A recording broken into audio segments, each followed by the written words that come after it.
মাঝে মাঝে আচ্ছা না এই গাড়িতে টাকা নামাতে হবে টাকাটা এগুলো রাখছে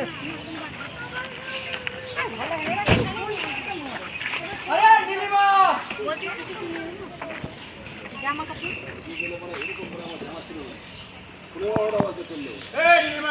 আটকা আটকা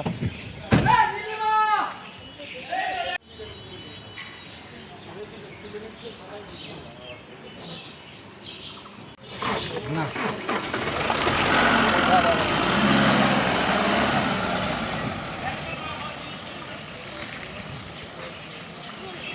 এলাকার হাজরাপুরের তৃণমূলের দাপুটি নেতা রমজাত আলী মণ্ডল গতকাল অ্যারেস্ট হয়েছে, কি বলবেন এই বিষয়ে? আইনের পথেই চলবে। এই রমজান আলী দীর্ঘদিন বিভিন্ন দুর্নীতি কাটমানি সিন্ডিকেটের সঙ্গে যুক্ত ছিল। ওই এলাকার সাধারণ মানুষকে অতিষ্ঠ করে তুলেছিল। আগ্নেয়াস্ত্র সমেত মানুষকে ভয়ভীতি দেখিয়ে তাদের থেকে মাসোরা তোলাবাজি করত এবং পঞ্চায়েতে সে টেন্ডার যে টেন্ডারগুলো হতো অনৈতিক টেন্ডার এবং তার সঙ্গে ও যুক্ত ছিল।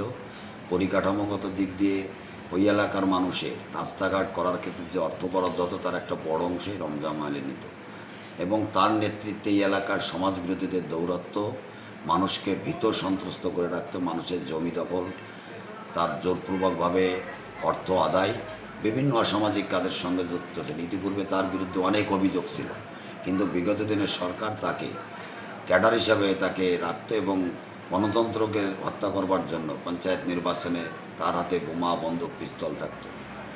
আমরা প্রশাসনকে বলবো সঠিক তদন্তের মধ্য দিয়ে যাতে এই দোষীর উপযুক্ত সাজা হয় বা শাস্তি পায়। তৃণমূল সরকারের আমলে তো এতদিন উনি অ্যারেস্ট হননি, কিন্তু বিজেপি ক্ষমতায় আসতেই অ্যারেস্ট হলো। তৃণমূলের আমলে প্রশ্রয় দিয়েছে, একে ভোটের কাছে ব্যবহার করতো। আর একটা বড় অংশের টাকা তৃণমূল কংগ্রেসের যারা রামঘাটার নেতারা আছে তাদের কাছে পৌঁছাতো।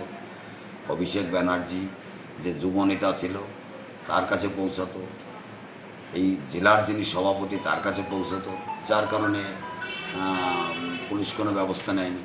কিন্তু এখন জনগণের সরকার হয়েছে, আইনের শাসন প্রতিষ্ঠা হয়েছে, রাষ্ট্রবাদী সরকার তৈরিছে। ভারতীয় জনতা পার্টিরও যদি কেউ অন্যায় করে, ভারতীয় জনতা পার্টিরও যদি কেউ অন্যায় অপকর্মের সঙ্গে যুক্ত থাকে তাকেও রেয়াত দেওয়া যাবে না।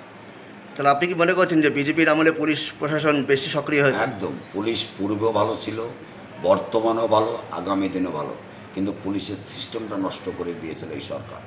আমরা পুলিশকে, আমাদের সম্মানীয় মুখ্যমন্ত্রী পুলিশকে ফ্রি হ্যান্ড দিয়েছে।